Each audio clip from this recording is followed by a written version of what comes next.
Hello, this module is about requirements analysis and modeling. So, how this topic relates to the business analysis body of knowledge?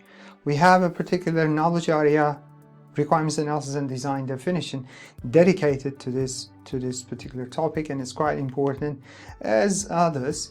But let me also show you essentially how the requirements analysis and design definition kind of proceeds. So we basically start with requirements elicitation, and then so the ideal kind of sequential steps are as follows. We do the requirements analysis modeling, and then we do the requirements specification, and we do the verification and validation of requirements, and the design activities follow. But this is a very, very iterative process. So you usually find yourself, while doing requirements analysis, going back to elicitation to complete what you have missed, for instance. And even when you're in the requirement specification, of course, the same happens, that you go back to analysis and modeling and so on and so forth. So that's the kind of ideal process or the sequence of activities that you follow, but this is highly iterative, and so you just go back and forth within these for these activities or regarding these activities. And we also have this requirements lifecycle management that kind of governs the entire process of requirements analysis and design definition that we should also mention here, which is also another knowledge area that we'll discuss towards the end of this course.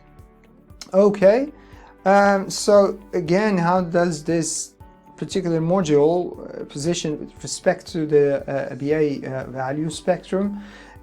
We can say that, in fact, essentially in previous modules, we started from the strategy analysis, and we gradually come closer to the solutions, and that's what we're going to follow throughout this course as well. So starting with the strategy, basically building up the case, building up the or business objectives, business requirements, and how to do that is an elicitation, which is rather a cross-cutting concern.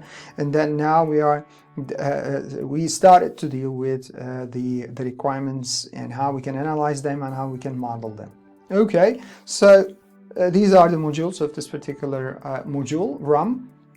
We'll continue with the good practices of requirements analysis, and in fact we will spend some time in fact we have three modules today covering this particular practice, where we'll also inject materials from modeling as well, as you will see. And then in the fifth module we'll be talking about how we kind of specify user requirements.